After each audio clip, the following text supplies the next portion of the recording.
So just like focusing on markets instead of focusing on the product. That was a big lesson for me.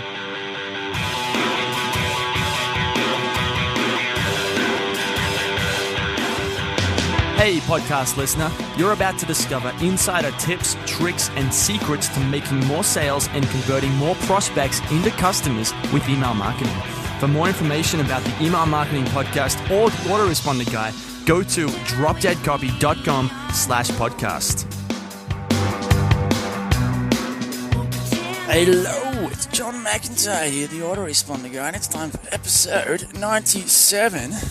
The McMethod Email Marketing Podcast, where we talk about one thing and one thing only, and that's how to be awesome at life, really, and in the context of email marketing. Whether you want to write these emails yourself or you want to grow your business with email marketing, sales funnels, and all of that stuff, this is the place to come. It's the place to learn about that. And as I've said recently, this is fundamentals, right? So you can take everything you're learning here and apply it in so many other ways, in so many other traditions, whether you're doing stuff on radio, sales pages, billboards, all of that. These fundamentals, the things here, are marketing fundamentals. So I like to come back to that. I'm very big on simplicity, which is to say that I think, being good at life, excelling and success comes back to can really be simplified to a couple of very small, very short list of things, which is, these fundamentals, whether it's sales or health or any of these different things. And I find, thinking that way makes it really easy to figure out what to do, because it's just like, well, there's only like a couple of things here, like have empathy, talk to your customers regularly, and make offers. That's it. That's really what we're talking about here. Talk to your customers regularly with that email autoresponder and make offers regularly. Make an offer, tell them, hey, look, give me a call, and for $100, we'll do X, Y, Z for you. That's an offer. Just make offers regularly. That's it. That's just business right there. That's your whole sales funnel. Now we're just getting more complex by saying, well, you want to have 10 emails in the sequence here, and you want to have some special advanced autoresponder software here. Like, forget about all that for a second. Talk to your customers, talk to your prospects, talk to the marketplace regularly, and make them offers. That's it. Anyway, today I'll be talking to Derek Pankaew.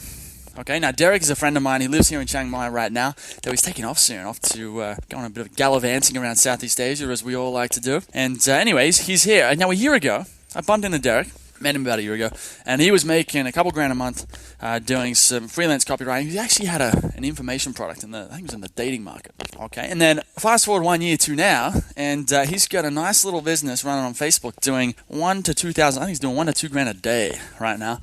And that was when I recorded the interview. But now it's been about a month, and I spoke to him recently, and it's even gone quite a bit higher than that. So he's doing quite well for himself right now on good old Facebook. And today we're going to talk about that journey. Now, it's not just about the Facebook thing he's doing, though you will hear about that. What I really wanted to get, part of what I wanted to get Derek on to talk about was just how to level up consistently. Because what Derek's done is gone from sort of being like, he was a freelance copywriter originally doing stuff in the Warrior Forum of all places. Then he ended up with this information product in the dating market, and now he's got this decent business running on Facebook, which you'll hear about in a second. So, and what I really like about Derek is that he keeps taking what he has and using it to get to the next big opportunity. Using that to get to the next big opportunity. He's really, really good at doing that. And so we're going to talk about that, how to level up consistently, what the Facebook stuff is, and also some of the freelance copywriting stuff, because he had a really nice way of finding clients, finding freelance copywriting clients. And I know that there's a decent amount of people who listen to this, maybe it's you, who want more clients. So anytime you can find out about how to get more clients, well, this is going to be one of them. So to get the show notes for this episode of the Email Marketing Podcast, go to themcmethod.com/97. Now, this week's McMaster's Insight of the Week, very simple, how to write emails fast. I've got someone working for me right now, and he emailed me about a week ago. He'd just done some work for me, and he wanted to know, how do you write emails quickly? Because the emails that he'd written had taken him quite a while, and it was a bit exhausting and things like that. I said, well, get on the phone. We had a chat about it, and it was really simple. I think it's simple, but part of it is it's just going to come with time. The more you write emails, the more you practice it, the faster you're going to get. However, you might want to get fast like today, or maybe even yesterday, okay? Now, here's a couple things you can do. Set a timer for 10 or 15 minutes and just blast out the email as fast as possible, okay? If you can't think of anything to write, just start writing. Just say, so I'm meant to be writing this email here in this text editor, but I can't think of anything to write at all, so I'm just going to write about nothing until I think about something to write. You know what's interesting about nothing? Well, nothing, because there's nothing there. Like, you can just I would call this talking shit. Okay, it doesn't mean anything. But what it's going to do, it's going to unplug that that hole in your brain where all the writing and creativity comes out. If you can't write, force yourself to write nothing. By nothing, write about nothing and throw out cool nothing. I don't know, whatever. You get the point. And another thing is stream of consciousness. You want to don't sit down and try and be really calculated about what you're writing. Like what I'm doing right now with this podcast and with this talking. This is just stream of consciousness. I'm not thinking about what I'm saying here. It's just blasting out, right? It's just, and hopefully it's not too crazy or anything. But the idea is that you want to do this with your writing. You don't want to sit there thinking about it and think, oh man, what's the best way to express that word? Maybe I could use a better word. Like that stuff you should do after you've written the email. Before you've written anything, you want to blast out that email as fast as freaking possible. Which means setting that timer and just don't even pause. Don't take a breath. Just go, maybe go and learn how to touch type if you need to. Okay, that's really going to help. And if you're committed in that way and committed to doing it fast, you will get fast. And you can do this stuff in 10 or 15 minutes once you get good at it. And like the simplistics, the simplify thing I mentioned a couple minutes ago, you want to simplify this. So I think about emails as first thing, get their attention. Okay, because if you don't have someone's attention, well, they're not going to listen to you. They're not looking at you. They're looking at the Facebook screen. Step 2, say something interesting. Right? You get you've got to tell them a story, say something funny, whatever. Say something interesting. It's like you're at the bar with a friend, you're like, man, you're never going to believe what happened the other day. Got their attention. Now you tell the story, and that's where you get them interested. And then eventually, you seg into some sort of problem of theirs, and then you just rub salt in the wound. So it's like, you don't know how to write emails, right? And you're like, and then you start rubbing salt in the wound, right? You're like, well, you don't know how that actually kind of sucks because it means that you can't make money. You can't control your cash flow in life. You can't make more sales for your business. Maybe one day you're even going to get bankrupt because you never took the time to polish your skills of writing emails to get customers for yourself and for your clients. I'm rubbing salt on it. But this is where the solution comes in. If you want to learn how to write emails, you need to buy my amazing product here for $10 million. Okay? So get their attention, get them interested, come up with a problem, agitate the crap out of it, and then rub salt in the wound basically, and then present them with the solution. That's an email right there. And you just blast it out, blast it out, blast it out. Okay? That's it for now. Let's get into this interview with Mr. Derek Pankaew. It's John McIntyre here, the autoresponder guy. I'm here with Derek Pankaew. Now, Derek came to me, I think it was this week, actually, with a really interesting story. Now, I've got to rewind just so you understand the context for this. So I met Derek about a year ago when he first came to Chiang Mai. I think it was roughly about a year ago. And Derek told me that he was a copywriter, he'd be doing some freelance stuff, so sort of similar position to me. And then he ended up in Chiang Mai. And I remember he'd stopped doing the freelance stuff because he was focusing on an information product. And at that stage, he was making about $1,000 a month. There was a couple partners in there, but it was it was doing okay. It wasn't amazing, but it was better than say slogging it out in a corporate job back home. And then I asked him at the time, I said, how about, do you want to do a podcast sometime? We can talk about some of the marketing you're doing, the copywriting you're doing for this information product, and we can just make a podcast out of it. I'm always looking for new content. And he's like, no, I don't really feel comfortable right now. It's not, he just wasn't interested at that stage. And then what do you know, 1 year later, I bumped into him a couple different times at conferences, and he's been around Chiang Mai as well. And I mean, this is just to wrap real quick on Chiang Mai, there is tons of people here doing this kind of stuff. So this isn't some far-flung place of the world, though it might sound like it. There's internet people, there's e-commerce guys, there's sales funnel, and there's just everything. So anyway, Derek comes to me like a week ago and says, hey, are you still doing the podcast? I'm getting some really good results, and I'd love to get on there. I've started doing some marketing and on Facebook ads, and I'm doing 1 to 2K profit per day. So 1 year later, he's doing more than double what he was doing a month before, but now he's doing it every single day, which is pretty damn impressive. So I was like, yeah, hell yeah, let's do this. Let's make a podcast out of it. So we just had a chat about what we're going to talk about, and we're going to run through the journey, the transition stages, bit about how to get clients, and also long-term thinking. So there's this. I think this episode is going to be pretty packed with goodies. This is quite a long intro. Derek, how you going, man? Hey, how's it going? Good to have you on the show, man. Good to be here. Yeah. And so we're both in Chiang Mai right now. And Chiang Mai, for those of you if you don't know, is about an hour north of Bangkok in Thailand. and it's in the mountains. It's in the north, and the people up here are a little bit different to people down in Bangkok. The language is a little bit softer. There's even a northern Thai language up here, but it's civilized. There's coffee shops and bars and restaurants and offices and all that sort of stuff. But actually, Derek's about 5 minutes, 10 minutes away on a motorbike at one coffee shop, and I'm down in in an office in another area. And so it's a small town, and he's basically on the other side of town, and it's only 10 minutes away. So it's a small town, but there's lots of stuff here. Anyway, so Derek, I know we had a chat then about sort of what you've been up to, what you're doing right now. But I think the broad strokes is right there. You know, when we met a year ago, you were doing $1,000 a month, and now you're doing $1,000 to $2,000 per day, which is really impressive. But so what I'd like to do is rewind back to, because I know you're doing copywriting. Tell me, before you even got into freelance copywriting, what were you, a corporate guy? Were you working for a company? Did you have an office job? No, I think I've always been interested in entrepreneurship. So kind of dropped out of high school, dropped out of college, tried to start my own businesses, which didn't really take off. You know, I tried something when I was 18, some like random ebook or something that didn't really work out. And I ended up working for a few different internet marketing and dating companies from 18 to, 21, 22 or so, and then managed to, and that's kind of when the freelance writing started taking off. Okay. So it's kind of interesting because I think there's a lot of people out there in the world who there's this shift going, there's sort of rippling across the West right now where people have bought into the idea we've got to have university degrees and office jobs to really make a career out of ourselves. And in some ways that's a valid path, but in other ways it's really not. There's actually, if you've got a bit of hustle in you and you're willing to kind of try some new stuff and get to know people and really just hustle and grit and all that kind of stuff, there's a lot of opportunity out there for someone to make something of themselves. So it sounds like that's exactly what you've been doing. So tell me about, like, you got into the client stuff. You're working for some of these dating companies, so you probably got a taste of what marketing and copywriting was like. And then at some point you decided you were going to quit, basically to up and leave and go, I'm going to do this on my own. And now I don't have to have a job, so I don't have to have a boss, so I can kind of be my own man.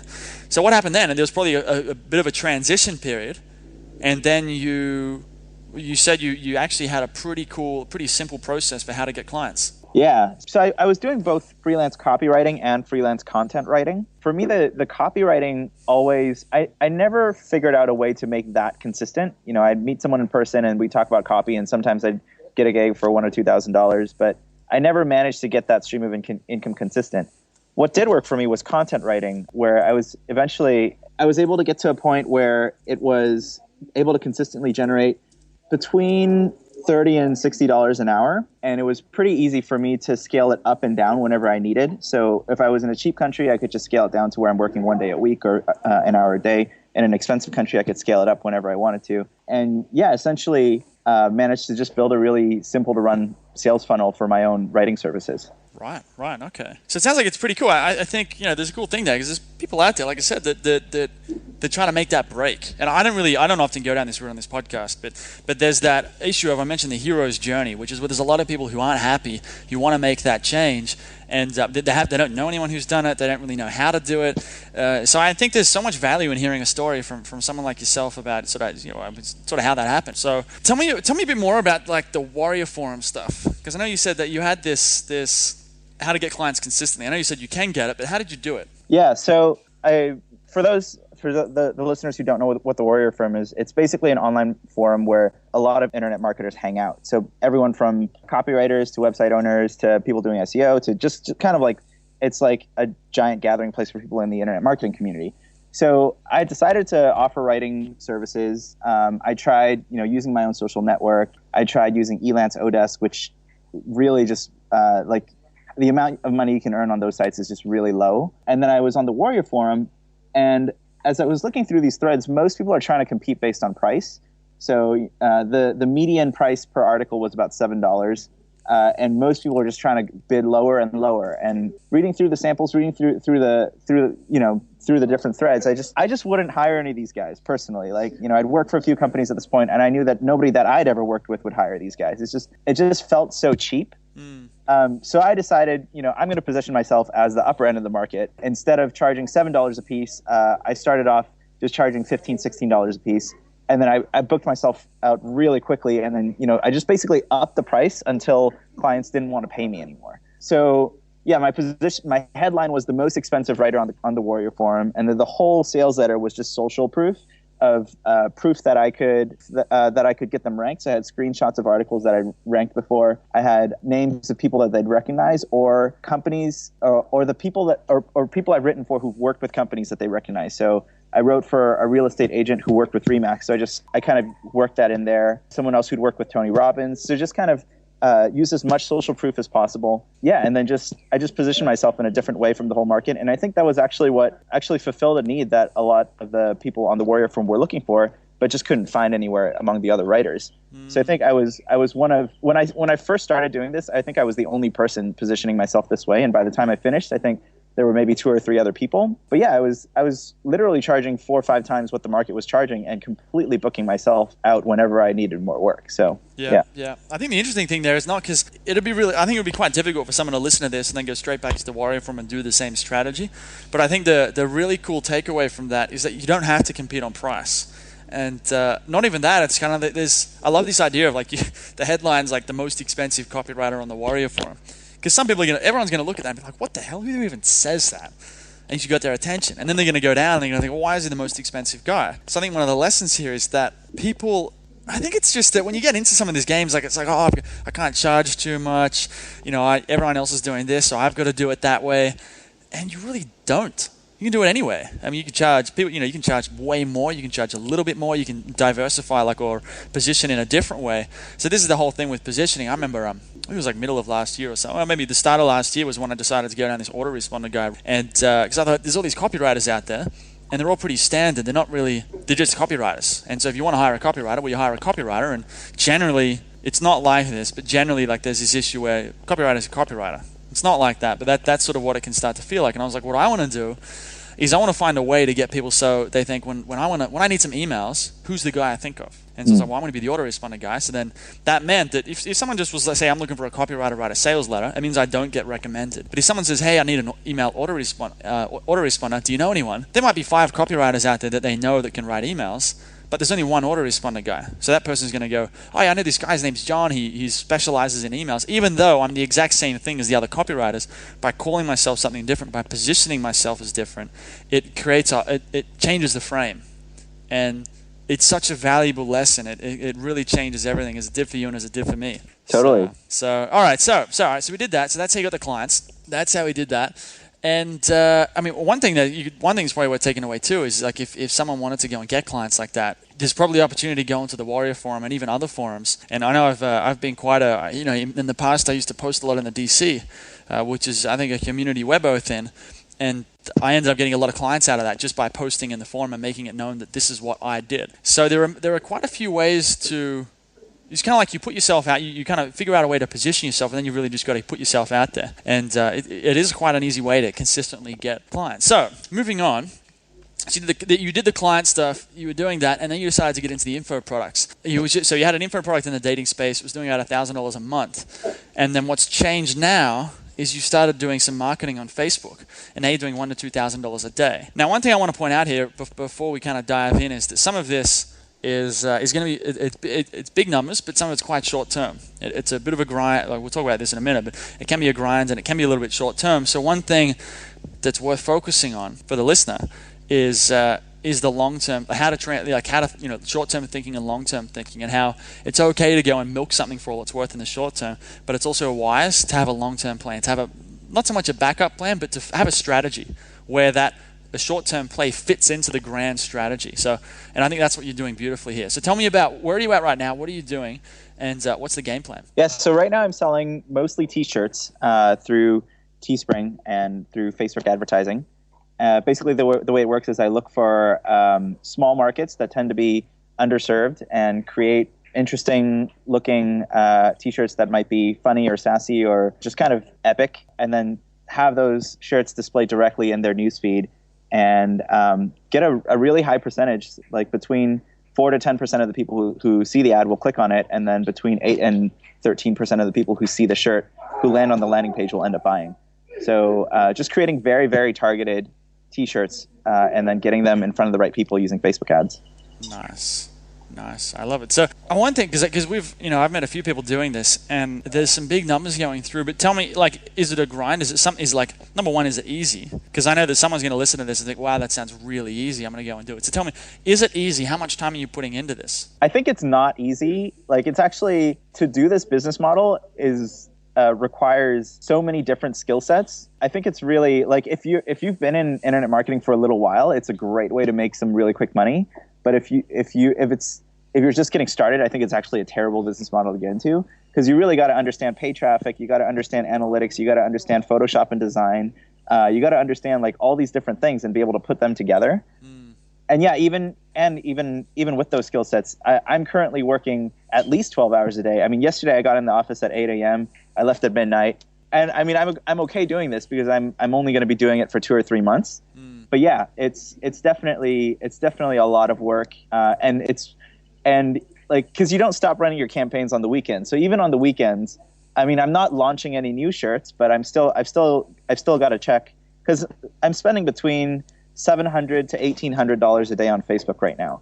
And if I'm spending $1,800 a day on Facebook, I'm not going to not check it. That would just be stupid.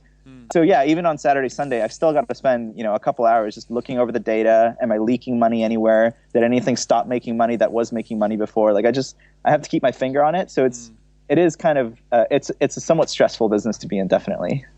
And I think there's an interesting side of it. I actually tried this. I had a friend, another guy who was doing similar numbers to you. This was maybe 3 or 4 months ago, I think, 6 months ago. And I've tried for a long time to shut down that sort of opportunistic, like chase the pot of gold at the end of the rainbow. But he told me about it. I was like, man, I'm going to go try that. And I remember I spent about 2 hours one afternoon and set up 10 campaigns and was like, this sucks.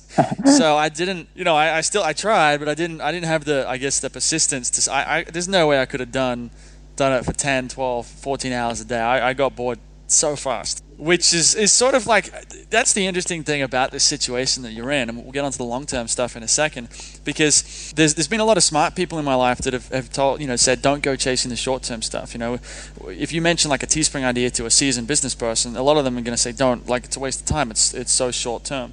That's before you try it. If you get to the point where you're making, say, $50,000 a month, it's going to be a different story. But there's sort of this aversion in the business world to short-term stuff. Once you've progressed from beginner to intermediate or intermediate to advanced, if we chase the pot of gold at the end of the rainbow, I feel like there's a bit of a guilt that we put on each other for chasing these things. But then there's an argument to be had, and I think this is where you come from. There's the argument to say that if you can find something like that and make it work, it can very much cash flow or bankroll a bigger strategy. So it sounds like that's what you're doing. So tell me about the long-term play here, that obviously you got the short-term, you're grinding it out for 12, 14 hours a day, and you don't really get a day off because so much money is going out the door. But there's big money in it, there's a lot of profit. And there's a way, as you've told me, is to how you're making this into something that's going to be a lot bigger than just T-shirts. So tell me about that. Sure, yeah. So what I really love about doing the Facebook ads is that gives me a lot of data. So we're launching about 8 to 10 T-shirts a day right now. So that's about 40 to 50 shirts a week, 200 shirts a month, something like that. And across all those shirts, I'm bidding on a number of different targets in Facebook advertising. So I get to see exactly what markets are converting. And not only what markets are converting, I can see which markets share the most, which markets are the most viral, and which types of people within those markets tend to buy and tend to share. So is it women? Is it men? What age groups? What type of things are they interested in? So if I'm targeting someone who's interested in golf, is it the type of person who watches golf on TV? Is it the type of person who buys high-end golf clubs? Is it the person who's reading golf magazines, right? So I can see what kind of person is helping make things go viral and what kind of person actually buys things. And then out of the 200 markets that I'm doing per month, I might pick just 3 to 5 that I decide to develop more further. And I'll use those markets to build up fan pages, build up email lists, and market, for now, more T-shirts. But in the not too distant future, I'll definitely be marketing other products, training courses, info products, and eventually launching my own physical products. I think my ultimate end game with all of this is to build up really big fan pages, really big email lists, and using those to launch products on Amazon. Because I think that's where huge money, long-term money, passive money, that's where that can really happen. And I think having a strong user base to help get 100 reviews right out the door, drive a bunch of sales, that's kind of so I guess my end game or my long-term plan is to build up different markets, different Facebook pages and email lists, and then start launching my own products, especially Amazon products. I like it. One thing I think is cool here is that this highlight underscores sort of maybe like a key tenet of business, or just sort of how the game goes, which is where business is really taking, I think there's a French guy who said it, but basically taking resources from a lower area of yield to a higher.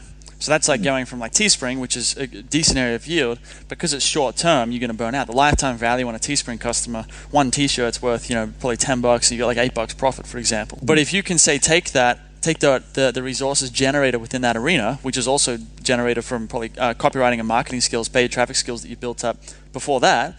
So it's kind of like each stage. At one stage you're doing freelance. Well, at one stage you're going working from the dating companies themselves. They give you an idea of how to sort of be a copywriter. Take that resource or that asset that you've developed, which is both tangible and intangible in the sense that it's in the brain. Take that and become a freelance copywriter. Take those skills and then launch an information product. Take those skills and then launch a Teespring campaign, and take the skills that you've built up all the way to that point to launch the next thing. So there's this evolutionary process that I think is one of the most inspiring parts of like stories like these. And it's not that this is only relevant to beginners, because I don't think it is. I think the metaphor here is sort of like to read between the lines and kind of see that the game is not to make a specific amount of money, but to really get really, really good at taking resources from wherever they are now. Resources and assets is probably the better word. To take assets from one area and move them into a higher area. So as a freelance copywriter, you might be able to make, say, $2,000 a month. Same skills with bigger clients, you might be able to make 10. Same skills with your own product and some paid traffic skills might be 20 or 30. The same skills, say, obviously we say Teespring, and then you can turn that into what you're talking about, where someone buys a golf t-shirt. If they're buying a golf t-shirt, well, they're probably a golf fan, and golf fans buy a huge amount of stuff. So you find these raving hot markets, which are just buying markets, right? Markets that love to get their credit cards out and buy stuff, because there's a lot of them out there, but sometimes they're hard to find. And sometimes what appears like it's going to be one of those markets doesn't end up being like that. So what you're getting, I think, is one of the most valuable parts of this Teespring stuff, is you're building a list of buyers. I think that's the coolest part. Yeah, totally. A list of buyers as well as a list of markets that convert. And I'm getting paid to build this data as well. Yeah, I mean, it's a pretty badass position to be in. Well, tell me, what are some of the lessons that maybe some of the lessons or some of the mistakes you've kind of worked through on your way, with the Teespring stuff and what you expect going forward? A lot of so I've learned a lot in terms of paid traffic and paid ads. I don't know how much detail you want me to go into that, but definitely one lesson that I've learned is being really focused on markets, because I used to be focused on the designs, the templates, the phrases on the shirts, and now I've just learned like a fantastic slogan and fantastic design to a market that doesn't buy just doesn't do anything. And even like a so-so shirt that's targeted towards a market that's hot will buy. So really just focusing on the markets, which really did change how I run my business, because I used to just launch all my shirts from one fan page, and now I build separate fan pages for everything I launch. That way, if one does take off, and people start, if I run a shirt on one page, they're going to like the page even if there's nothing on it except the shirt, and that already starts to give me a few hundred people on the fan page to whom I can bounce ideas off of, or ask like, hey, we're thinking about launching this shirt, or hey, these are 3 designs that we're thinking of doing. Vote A, B, or C, and we'll make the one that we like the most. Or hey, what are some of your favorite lines that you'd like to see on a shirt? The winner gets a free shirt sent to them. So I get free ideas that way. So just like focusing on markets instead of focusing on the product. That was a big lesson for me. That's a key one that comes up, and I've read that, and I think everyone kind of finds that at some point in the journey, is that you realize somewhere along the line that the product matters, but what matters more than anything is do the people actually, do they have a problem in the first place?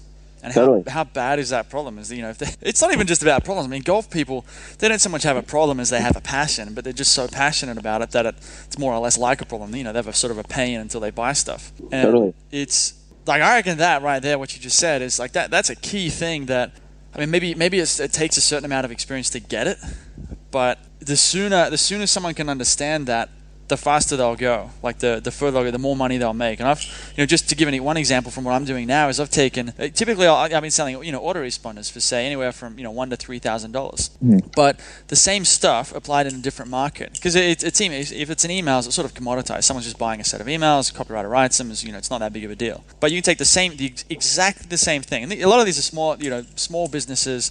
Maybe they have a product that they're selling, or maybe they're about to launch.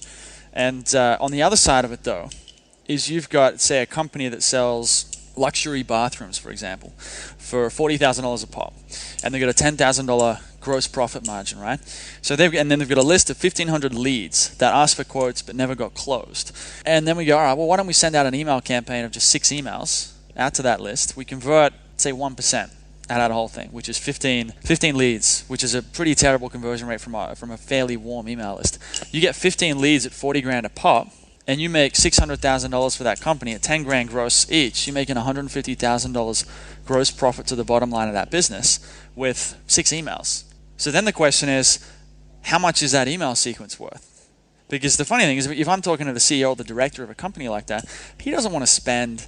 If I told him, I'll charge you $2 grand for this, he's going to laugh at me and then tell me he's going to go and hire someone who actually knows what he's doing, because $2 grand's way too cheap for what it can actually do for him. So what I can do, what would make a lot more sense, if he's about to make, say, $150,000 gross profit, it would make more sense for me to charge him $20,000 or $30,000 for him to make the $600,000. That would be more in line with the offer. And so the only thing that's changed there is it doesn't cost me anymore to get those emails written, but it makes, because the market's changed from like a small online business that, say someone selling an ebook, to a company that's selling $40,000 every time they make a sale, they make $40,000.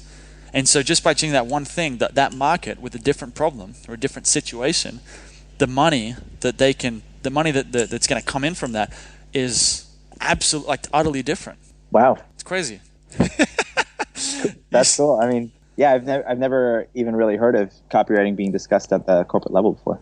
Yeah, I mean, I've been having a lot of these conversations lately because, I've started to realize about a number of people on my back saying that I don't charge enough, and so it's clicking. To be honest, it's starting to click for me.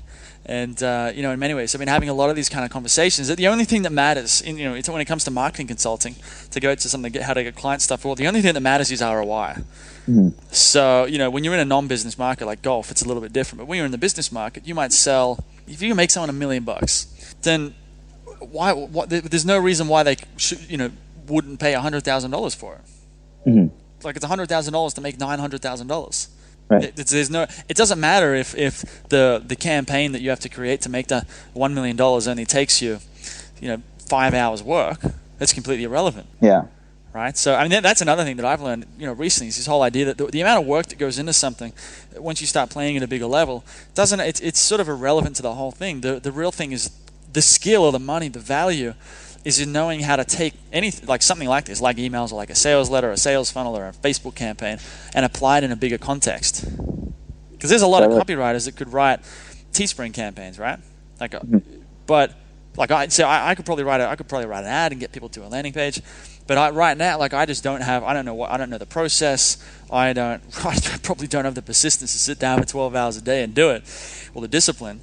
But so there's that aspect of, I might have the similar sort of knowledge, similar domain expertise, but I can't make, right now, I can't go and do what you're doing because I don't have that knowledge right now. So there's the value in business is often just knowing where to apply certain things, knowing how to apply a sales funnel or emails or Facebook ads in an explosive context. Mm. Can I share one more lesson that I've learned? Go for it, man. Cool. So I learned. So I actually learned from Tongue as well. And I got to about $400 a day within, say, about 3-4 weeks of getting started. And then I just held steady at $400 a day for 2 or 3 months. And it really didn't, I never really broke above the $500 a day mark. And then I was at DC BKK, the conference that we were both at.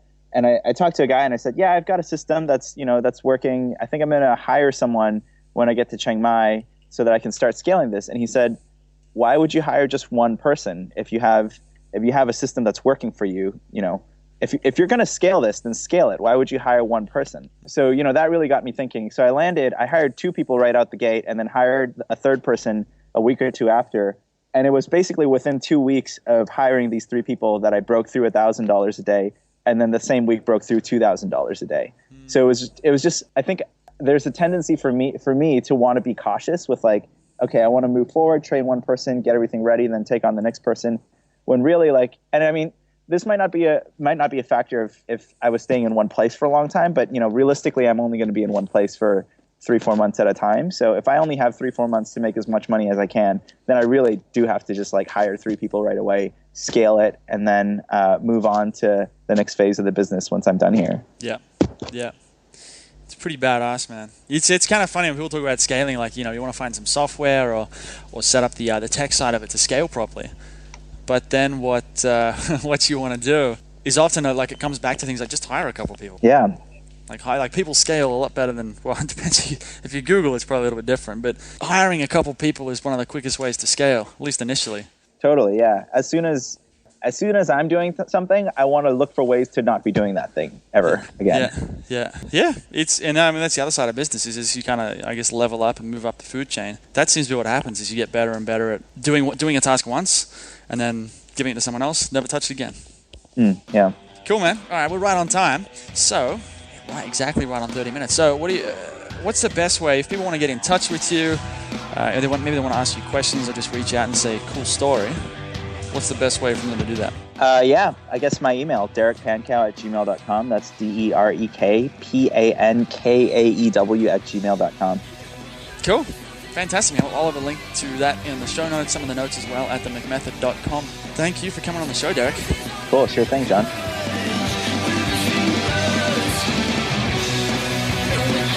Hey everybody, thanks for listening. If you want to discover more insider tips, tricks, and secrets about driving sales with email marketing, sign up for daily email tips from the autoresponder guy. Go to dropdeadcopy.com/podcast. Sign up, confirm your email address, and I'll send you daily emails on how to improve your email marketing and make more sales via email. You'll find out why open rates don't matter and the 7-letter word that underlies all effective marketing and much more.